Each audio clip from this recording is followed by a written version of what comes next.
तर नमस्कार मंडळी, कशा आहात तुम्ही? सकाळ सकाळी केली मोटर सुरू आणि आलो शेतामध्ये बघा भावांनो, मस्त गावावर पाणी लावतोय. आज घरीचे कामं नाही गेलो कुठे, आज घरीचे मस्त एन्जॉय करतोय. काय मस्त फिरायचं बाऱ्यामध्ये, काय काम नाही, काय नाही, काय निवांत राहायचं. आणि हे बघा आपला गहू. व्हिडिओची सुरुवात इथूनच केली होती मी. आणि हे बघा कसं वातावरण आहे भावांनो. इथं कोणाला काय बोलायचं ना, काय सगळं आपल्या मनात जसं आवडलं तसं करायचं.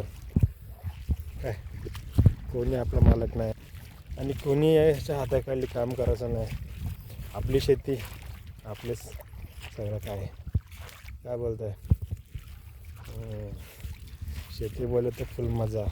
तर मित्रांनो चला, काय असंच मस्तपैकी विषय नाही काहीच. आणि बघा आता मला इथे पाणी पण लावायचं आहे आणि तिकडे जे गिडा दिसतो ना तिकडे भरायचं आहे. आणि ते गिडाचं की वैशिष्ट्य तुम्हाला सांगणार पुढच्या व्हिडिओमध्ये.